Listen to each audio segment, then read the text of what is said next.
सियासत में कहावत है कि मुद्दे कभी भुलाए नहीं जाते, संभाल कर रखे जाते हैं ताकि ऐन वक्त पर अपनी सियासत संवारने में यही मुद्दे काम आए। राजस्थान में इन दिनों फिर से यही कहावत दोहराई जा रही है। मौका राज्यसभा चुनाव का है, जिसमें बीजेपी के निर्दलीय उम्मीदवार को समर्थन देकर कांग्रेस के तीसरे उम्मीदवार की जीत पर संशय की स्थितियां बना दी हैं। इसका दबाव कांग्रेस के नेताओं पर दिख रहा है। तैयारियों में जुटी कांग्रेस कभी कार्यशाला तो कभी विधायक दल की बैठक के रूप में लगातार मंथन कर रही है।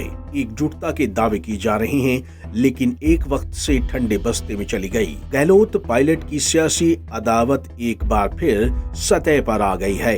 गहलोत ने कांग्रेस के 19 विधायकों के मानेसर में चले जाने से सरकार पर आए संकट का पुराना किस्सा छेड़ा तो पायलट कहां चूकने वाले थे। राजस्थान के पूर्व उप मुख्यमंत्री सचिन पायलट ने कहा कि कांग्रेस को ये जानने की कोशिश करनी चाहिए कि राजस्थान में दोबारा सत्ता में क्यों नहीं आते। दरअसल पायलट इस बात को लगातार कहते आए हैं ताकि अघोषित रूप से गहलोत के नेतृत्व पर सवाल खड़ा होता रहे। इस बार असम, आंध्र प्रदेश का जिक्र करते हुए कहा कि वहां की सरकारें वापस आ गई, लेकिन राजस्थान में पहले 50 और 21 विधायक क्यों रह गए। ऐसा क्या कारण है कि जनता बहुमत देती है लेकिन हम राजस्थान में सरकार दोहरा नहीं पाते।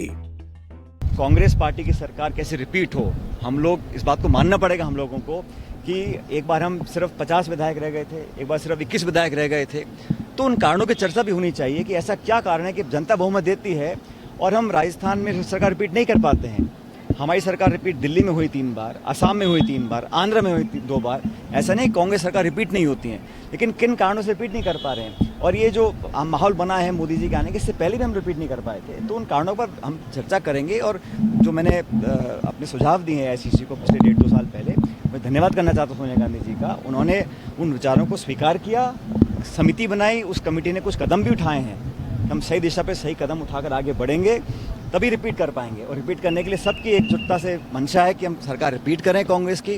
मुझे पूरा विश्वास है कि अगर इस रास्ते पर चलेंगे, सही कदमों को उठाएंगे और पहले के जो हमने शायद कई कमियां रह गई हों उनसे सबक लेते हुए आगे बढ़ेंगे तो सरकार निश्चित रूप से रिपीट होगी। जनता कांग्रेस के साथ है, नौजवान वर्ग कांग्रेस के साथ है और ये कितनी भी कोशिश करें ध्रुवीकरण करने की, लेकिन नौजवान, किसान, 36 कौम के लोग कांग्रेस के साथ रहेंगे और 2023 के चुनाव में हम लोग हमारी सरकार दोबारा बनाएंगे। गौरतलब है कि राजस्थान में पिछले कुछ दशकों में सत्ता में एक बार कांग्रेस तो एक बार भाजपा ही आती रही है। हालांकि अपने ही उठाए मुद्दों को डिफ्यूज करते हुए पायलट ने कहा कि हम इससे सबक लेते हुए आगे बढ़ेंगे तो निश्चित रूप से राजस्थान में दोबारा कांग्रेस की सरकार बन सकती है। लेकिन सबक लेने से पहले कांग्रेस सरकार और खासकर मुख्यमंत्री गहलोत के कार्यकाल के बाद कांग्रेस को मिल रही हार का जिक्र कर पायलट फिर बता गए कि सियासी अदावत ठंडे बस्ते में जरूर गई है, मगर अभी भी खत्म नहीं हुई है। Bureau report, Punjab Kesari TV.